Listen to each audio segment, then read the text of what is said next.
William Redfield heads a cast that includes John Larkin, Vera Allen, and Terry Keane in X-1, Hallucination Orbit.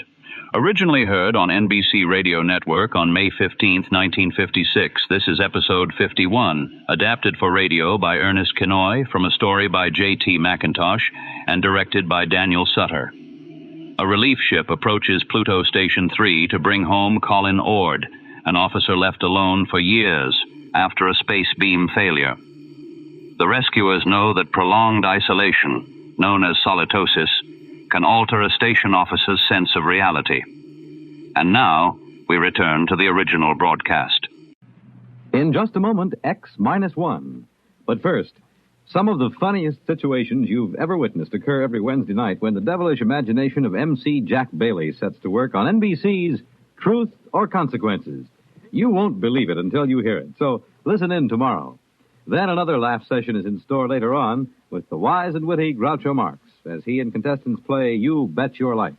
While for the melodic note in your Wednesday evening schedule, it's music and fun on Airtime with Giselle McKenzie. And now, stay tuned for X-1 on NBC.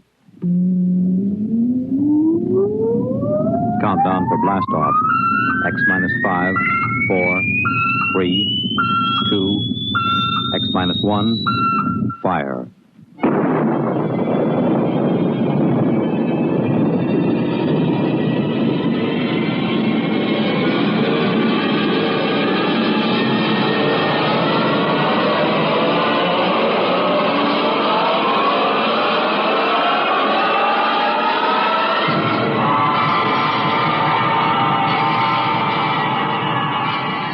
From the far horizons of the unknown come transcribed tales of new dimensions in time and space.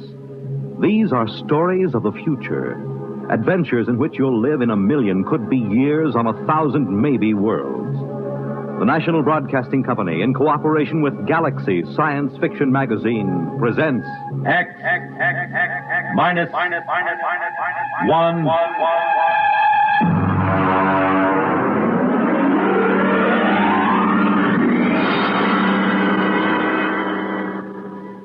Tonight, Hallucination Orbit by J.T. McIntosh.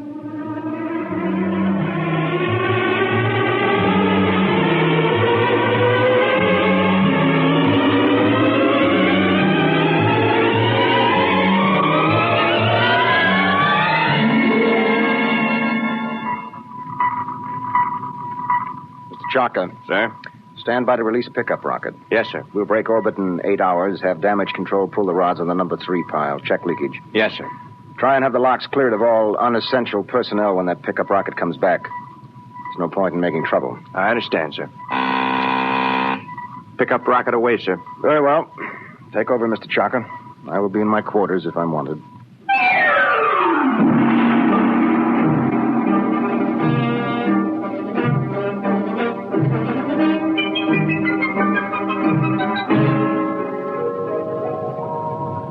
Well, now then, Mr. Danbury, make yourself comfortable. Why, thank you, Captain. You care for a drink? Scotch in that bulb, bourbon in the other. No, thank you. I can't get quite used to squirting liquor from a rubber bulb as if I were oiling a bearing. Well, you'd have a devil of a time pouring from a bottle in free fall. Well, how are you enjoying your trip? It's very interesting. It's very nice of you to give me a lift. You know, it would have been 8 months before another ship came along. A whole lot more than that with the main Pluto beam station out. Probably 8 years. Really? That long? I thought the whole run to Pluto was under 18 months. Yes, it is when the beam is running. You see, Mr. Danbury, we left Earth 27 days after the beam broadcast from Pluto Station broke. We've been spaceborne close to 6 years. I suppose that's why you're on orbit around this planet, picking up supplies or something, eh? Oh. This is a standard pickup for the space beam service. We sent a rocket down to take off a man who's been the only inhabitant of this planet for a little over 2 years. Well, I expect he'll be glad to see you. Well, there's no telling. I know I would. After 2 years of duty, Mr. Danbury, you might not know anything. Oh, psychiatric troubles? Solitosis. It's from the Latin, solus, alone. Is that much of a problem? Only in space. Here, look.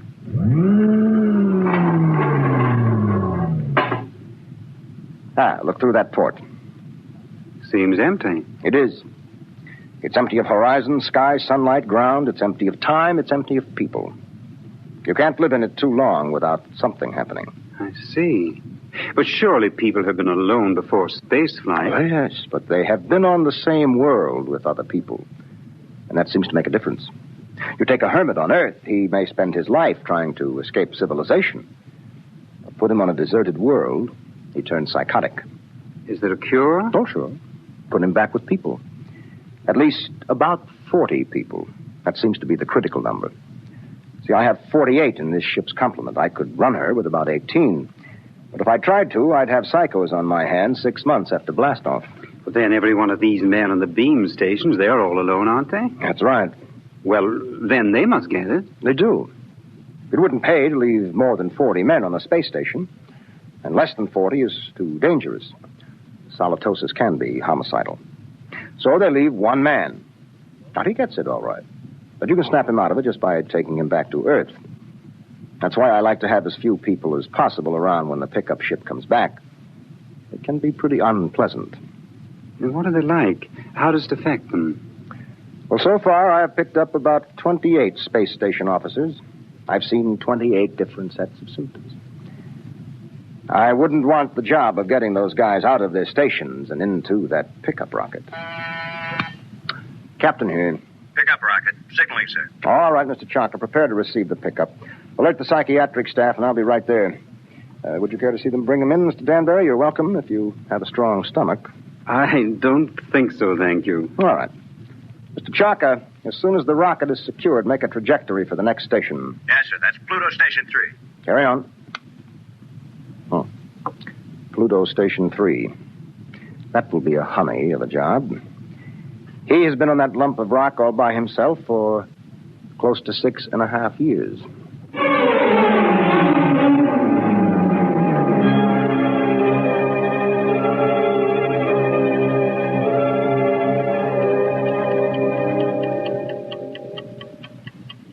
Pluto Station 3, daily report. Colin Ord, space officer.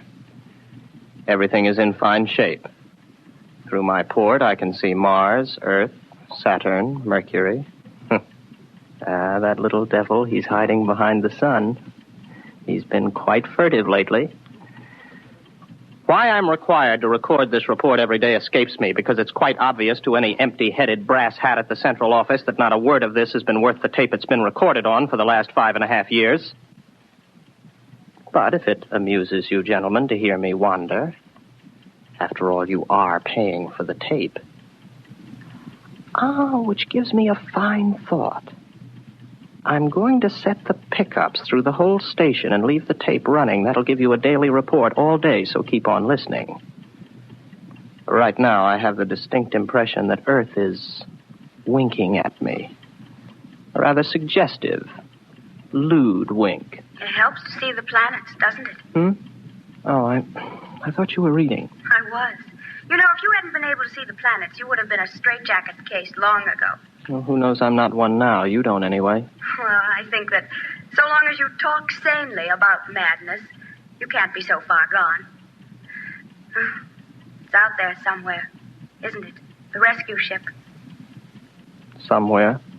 How long now, Colin?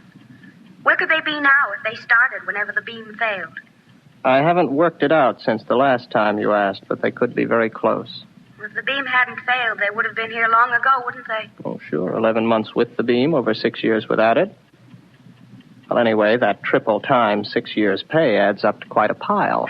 You'll be set up for life when you get back to Earth, won't you? And at 29. I'll be rotten with money. Oh, well. It's been nice knowing you. That's because of the others before you. I've learned a lot. I'll never talk of the others. And above all, never talk of any others to come. I'm sorry. Would you like to play chess? It's a long time since we did. I don't think so, not anymore. I'm a little tired of chess. Oh, I know. I understand. I won't bother you. I'll go to my room, Colin. Well, don't get upset. I'm not. I understand. You're just tired of chess. You still listening, gentlemen? That last few minutes might have been a little confusing. You'd like to know who I was talking to, wouldn't you? I'm afraid you can't hear her on the tape. That's Una. And I'll tell you what she looks like. You might find it interesting. She's beautiful, but rather cool. She always wears a white shirt and sharp, creased green slacks. She's got a good figure, but in a calm sort of way. She plays a good game of chess, although I beat her 2 out of 3 times. Of course, you know why you can't hear her on the tape. But I still know, too. That's a point in my favor, isn't it? That brings up an interesting question, gentlemen, because I'm tired of Una. I'm beginning to find her a long, cool, slightly unappealing bore. My problem is how to get rid of her. I can't just tell her to vanish. She's a little too real for that. I dreamed up a ship to bring her. I'll have to find another to take her away. Well, I might as well get to it. Oh, no. No, I'm not going to bother about the ship. It's too much mental effort. I'd have to think up everything I saw, and frankly, gentlemen, I'm too tired. Maybe she'll take the hint. A lot of them did. Susie did. And Alice. Oh, I remember Margie. There was a girl. A load of bricks had to fall on her head. Took me 4 weeks to get rid of her. No. Let Una figure her own way to get off the station.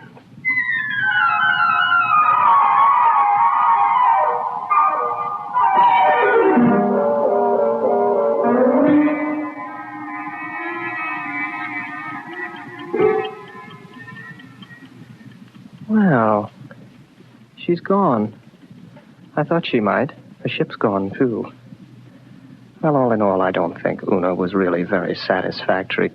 One of these days, I'll start believing in them, and I'll be really gone. Well, if I activate the main screens now, I'll see a ship coming in to land pretty soon. Every once in a while, I have a thought that when the ship really comes, I'll think it's make-believe. Yes, there it is.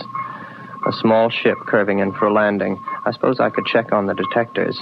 I know they register anybody within 100,000 miles, but I don't bother checking them anymore because someday the moment will come when I check the detectors.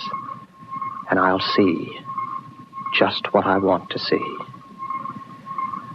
Well, the ship's coming in for a landing now. I'll go out to meet it. I'm rather interested to find out what the explanation will be for the girl. Naturally, it will be a girl.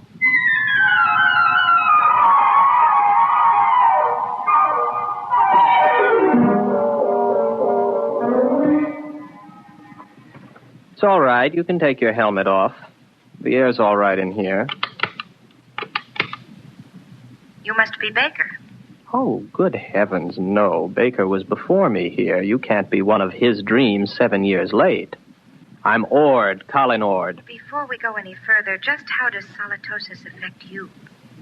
Well, that's new. None of them ever asked that before. It makes me see things that aren't there. And you know there's nothing there? Sometimes. Do you know I'm here? I'm making a point of not wondering about it. Well, one thing you can be sure of. This. Do you see this? This is a gun. I just want you to know I'm not heaven's little gift to lonely space station officers. Is that clear? Oh, yes. Yes. What's your name? Elsa Cutterline. You want to know why I'm here, of course. Not particularly. What? Well, that's always the weakest part of the story. I don't like to press it. Why don't you, take off your spacesuit? I'll tell you why, just the same. I killed a man. Why and how doesn't matter. I had access to an experimental ship. I thought if I disappeared for about 2 years... Oh, please, don't labor over it. I'm not asking questions. Why not? Well, when we get around to it, I would be interested in the story you can concoct for being dressed like the cover of a magazine story in rather minimal clothing. It's been years since I thought up anything like that. You must be a throwback. What are you talking about? You know, you're going to have a tough time with that gun when you get tired of holding it. It's a heavy gun. How long do you think it'll be before I take it from you? After all, you have to sleep. There's no door in the station you can lock that I can't get in. I know. I just wanted to make sure you weren't violent. I think I can get on with you, Ord. Yes, I see. The question is, my dear, whether you're real or not. Well, don't I look real? Oh, yes, but that doesn't prove anything. As a matter of fact, the realer you look, the worse off I might be. But then there still is the remote possibility that you might actually have killed someone and decided to hide out on a space station. Shall I tell you something else, Elsa? What? I'm suddenly tired of the whole business. Breathes there a man with soul so dead, I'm sure you know the rest of it. I would suddenly like to have enough people around me so that I could be sane. I would like to find women as part of life instead of having them pop up here from the depths of my rather pornographic subconscious. But you've shaken me, Elsa. 24 hours ago, I was congratulating myself that solitosis hadn't really gotten me. But now I don't know. Just don't try anything funny, or you'll find out whether I'm real. The hard way. Any way is the hard way. First, I'll go out and have a look at your ship.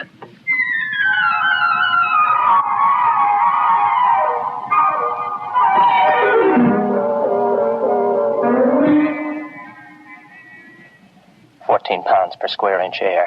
Heat. Now, I take a gasoline lighter. There, the flame lights. But on the other hand, if there was no lighter and I see it, I could also see it burn when there isn't any air. As a matter of fact, how do I know that I can read a meter for air pressure? And now that I look again quickly, I find I haven't got a lighter in my hand, and as a matter of fact, the pressure meter reads 0. There's no air on this ship. As a matter of fact, there isn't any ship. Elsa is no more real than Una. All right, Colin, old boy, sit here and concentrate for about 15 minutes, and you'll be able to walk through the walls of the ship.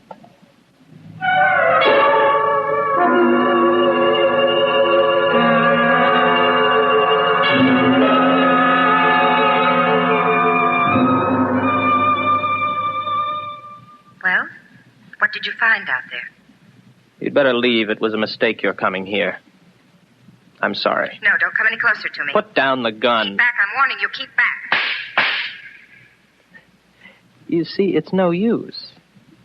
Oh, you're a good shot. You got me right between the eyes, but I couldn't feel a thing. I can't let myself be shot now, can I? Give that to me. There. Now remember, if you shoot me, nothing happens. But if I shoot you, you die. Do you know that? Yes, I know that. I'll give you about 20 minutes to get that overstuffed figure back into that spacesuit and get off my planet. Frankly, I'm getting tired of hallucinations. Tired. Give me back my gun. No. I'll keep that. After a while, I'll put it in a drawer. It'll stay there until I forget it. Then there won't be any gun anymore. From now on, my overblown figment, there will be no more Elsas or Susies or Margies. I am not going to give in to solitosis. Maybe I'll bring Una back. At least she could play chess.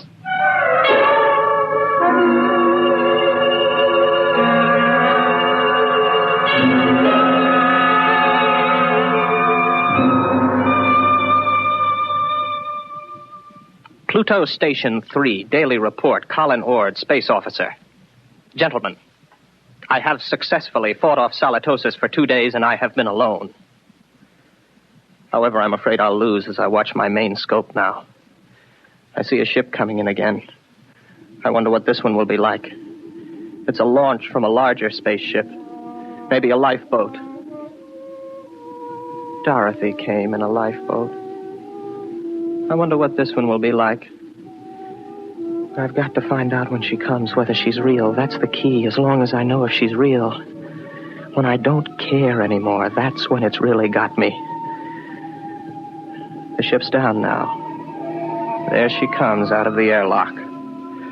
I've got to find out whether she's real.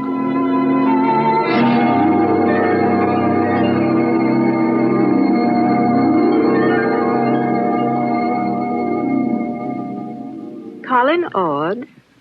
That's right. I'm Dr. Lynn of 4 Star Lines. Marilyn Lynn. Oh, well, very pretty. Are you going to tell me your story now, or do I have to wait? I'm not going to tell you anything till I've found out a little more about you. Well, you're an improvement on the last one. At least you're young and beautiful, and you're not fantastic, and you look intelligent. What do you mean?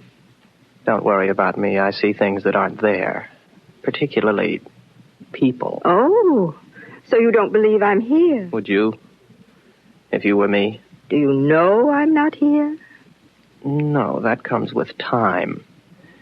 At least it always has so far. You mean you've always proved to yourself that your visitors were mere fantasy? With a struggle. Interesting. Controlled solitosis. I never heard of it before. It's a pleasure to meet you, Mr. Ord. No, that doesn't make you real. They all say that. Why should I want to make you accept me as real? I don't know. But they all do. When will you know? Oh, I can't say. Maybe in 5 minutes. Maybe not for hours. How do you do it? You don't shoot me to see if I die or anything like that, do you? No, nothing like that. If I shoot you, you do die, like the witches in history. They'd die if they were, and they'd die if they weren't. Your mind has remained agile enough. Naturally. I never heard of solitosis inhibiting intelligence. Would you like some coffee? Is that part of the test? Whether more coffee is actually drunk than you drink yourself? No, that doesn't help. It would be very easy for me to make half what I thought I made, to fill a cup with nothing and pass it back. You look afraid. Why should I be? What am I doing? Am I doing something I don't know I'm doing? No. Would you like me to wash the cups for you when we're done? That won't prove anything. Next time they were used, I could just imagine they were washed, couldn't I? Where are you going? To find out if you're real. My ship. Go ahead. Good luck.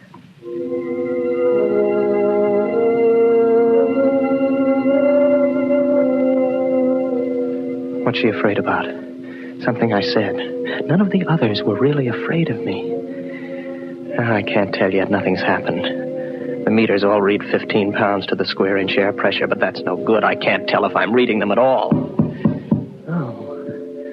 Well, the wall's solid enough. My hand hurts. That doesn't prove anything. Supposing I open my faceplate. If there's no ship and no air... All right, my faceplate's open. I'm breathing air. But then again, on the other hand, my faceplate may still be closed. Maybe I only think it's open. I can't tell. I can't tell that she isn't real. That means it's finally gotten me. It gets everyone. I don't really know if anything's real, if I'm real, if this space station is real, the planet, the universe, the galaxy. Maybe all life is in my mind. I think. Therefore I am. Yes, I remember that from school. Oh, I'm tired. I got to get back to the station. Very tired. Close my faceplate, if I ever opened it. Get back to the station. Got a headache. Terrible headache. I'm very tired.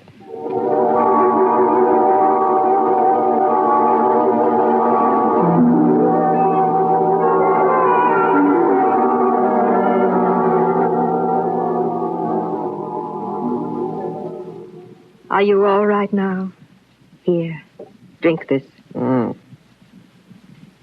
What happened? You came in the station lock and passed out. How long have I been out? About 24 hours. You're a very sick man, Mr. Ord. Reality. Very important thing, isn't it? It's the most important thing there is to learn. Merely to you. Solitosis naturally affects what matters most to the individual, but we needn't talk about that. But I know now. You're not real. You can't be, even though I feel you are. How did you decide that? I couldn't prove you weren't, not on your ship. I'm too far gone to figure out any test that'll work. But if you are real, then how did you avoid solitosis? The only way there is. There are 48 men and women in the relief ship that's in orbit around your planet right now. I came down in the pickup rocket. We have well above the critical number of people. I keep rational by knowing they're up there in the orbit, and as soon as I'm ready, I'll take you back up there. Well, I suppose I can wait. I don't really care if you're real or not anymore. I know. It'll take a long while before you care. You sound sad. What's the matter? It's the way you look at me. What do you mean? What do you see when you look at me? Well, you're strong. Sort of quietly beautiful. About my age. You're wearing a tunic and slacks. And you don't have a wedding ring. I noticed that. That's what I thought you saw. I'm real, but not your picture of me. I'm a doctor, Mr. Ord. All first contacts with station officers are made by trained psychiatrists. I'm a doctor. And I was a girl once. But that was 40 years ago. I'm 66. You can't be. Oh, yes. It was very nice to be a girl again. I could see myself in your eyes, and I almost felt young again. As I grow old in the next few weeks, Mr. Ord, you'll be recovering. That will show you how your case is progressing. When you see me as I really am, you'll be all right. Assuming you're real, Marilyn, it really must take something to come down alone to see one of us. I think I see you now, as you really are.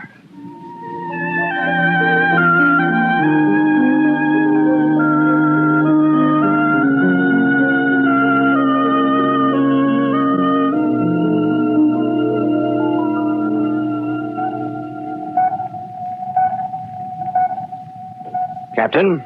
Yes, Mr. Jocko. Pickup rocket all secured from Pluto number 3. How is the poor fellow? Good as can be expected. He came on board with Dr. Lynn. Uh-huh. I'm telling you, these guys throw me. There he was, holding her hand, looking in her eyes like he was in love with her. And you know what a dried-up old bat she is? Yes, I know. All right, Mr. Jocko. Prepare to blast off.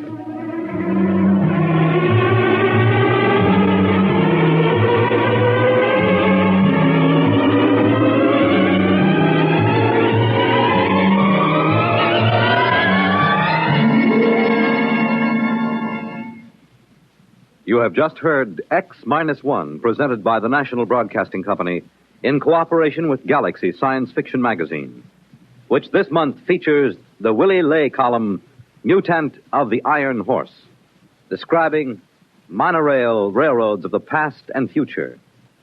Galaxy Magazine, on your newsstand today. Tonight, by transcription, X-1 has brought you Hallucination Orbit, a story from the pages of Galaxy written by J.T. McIntosh and adapted for radio by Ernest Kinoy. Featured in the cast were William Redfield, John Larkin, Vera Allen, John Moore, Terry Keane, Dick Hamilton, and Hope Rissman. Your announcer, Fred Collins. X-1 was directed by Daniel Sutter and is an NBC Radio Network production.